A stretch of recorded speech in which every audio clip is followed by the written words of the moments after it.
Here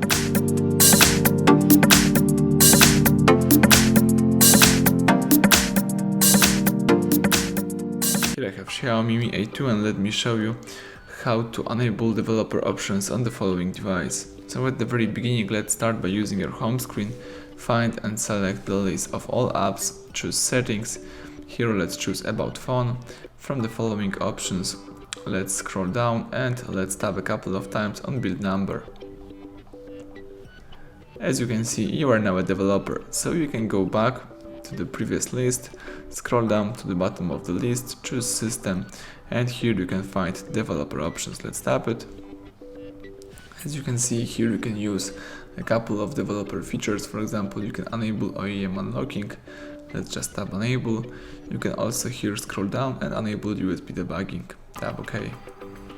That's it. Here you can also use bug report shortcuts, select mock location app, enable view and reboot inspection, and use other developer stuff. So everything went well, thank you for watching. Please subscribe our channel and leave thumbs up under the video.